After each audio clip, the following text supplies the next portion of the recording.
In the last video, I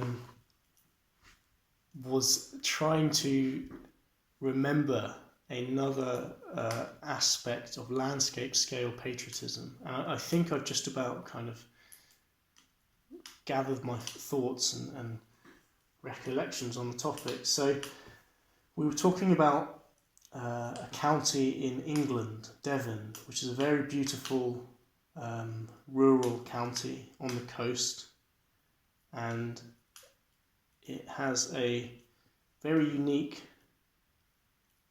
and important mixture of kind of ruralism, coastal ruggedness, and English identity.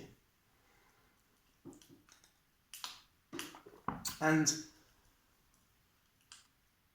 what it feels like when you visit as someone from England, and somebody who spent many years there on holiday as a child, is there's a particular wholeness of identity that comes from being in this place. And obviously that's just me speaking personally, and it would be very different for somebody else.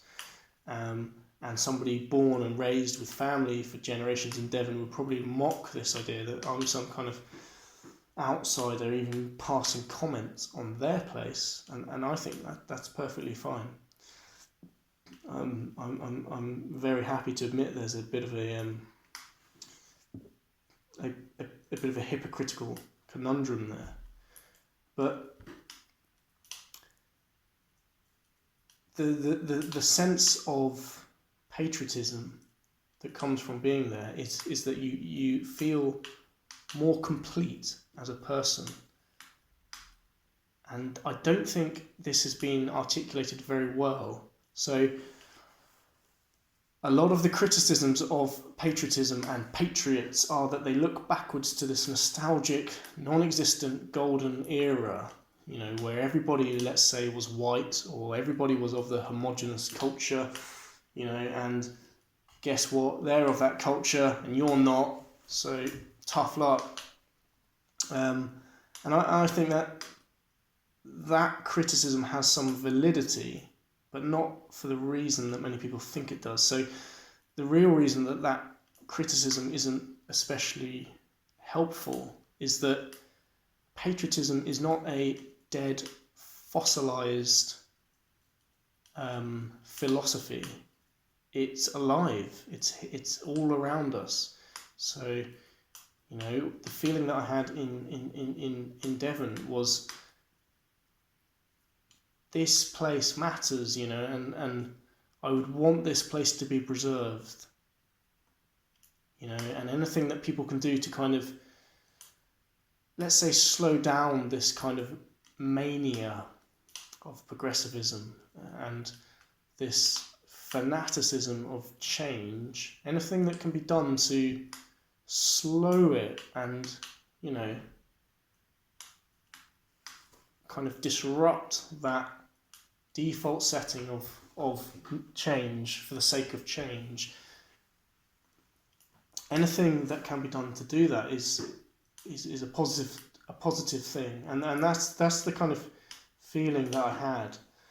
And it wasn't about returning to this nostalgic age, because we can't. We're of our age, and you know, all people have talked about this. You can find people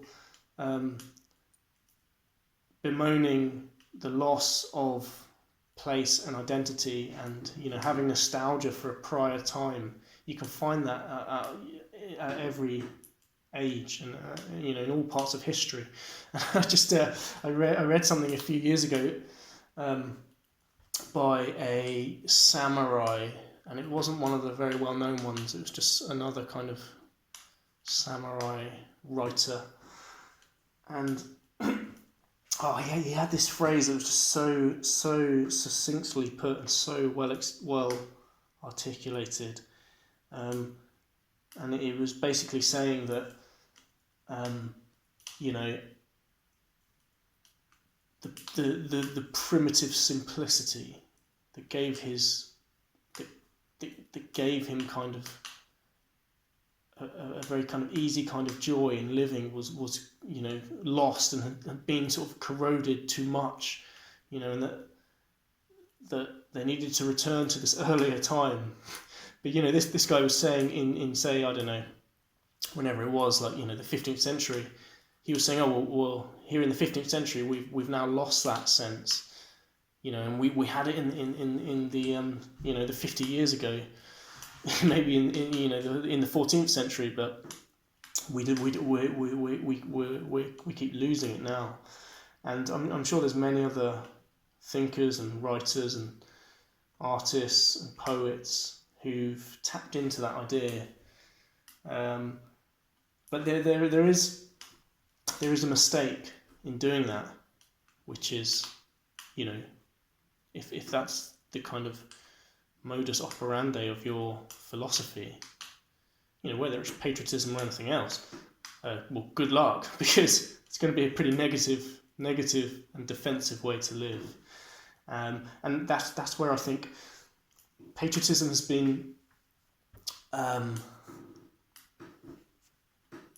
improperly understood and expressed. It's not a defensive kind of attitude where you're backed into a corner, and you're looking through these you're looking for a nostalgic image of the thing, but the thing itself is not like this image that you have, and it is quite sentimental and quite naive, because a lot of the benefits we have in the modern world are benefits. They are good. It's nice not to be starving to death. It's nice to have clean water. It's nice to have the wealth of the modern world, that allows us to have all this leisure time. Nobody in the 16th century was sat around for hours and hours pontificating and making videos. They certainly didn't have a fire that they could just crack out on YouTube. So I'm not someone who wants to indulge in this kind of silly sentimentalism and mistake that for patriotism. What I'm trying to cultivate and articulate is a sensibility of kind of active, alive patriotism. And I did talk about this in the last video, but it's quite important to reiterate, which is that is not to do with defining yourself by a particular policy or a politician or a figurehead, or it's not about defining yourself in opposition to something. Now, I might be stumbling over the idea here, but I think there's a problem when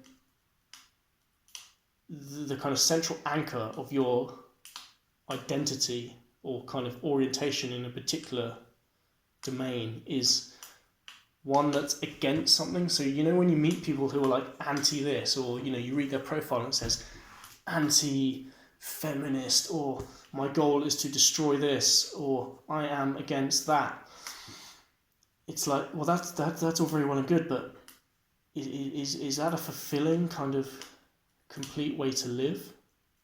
I don't think it is. I think you need to be for something, and a big problem I think with conservatism, and I suppose you could say the right, is that very often it's negative. The debate becomes very draining and negative, and it's not about it's not about restating and celebrating what you're for. It's about kind of complaining about what you're against. And that is not the proper way to live. But that said, of course, it's true that there are times where, strategically you might be against a particular thing that's happening.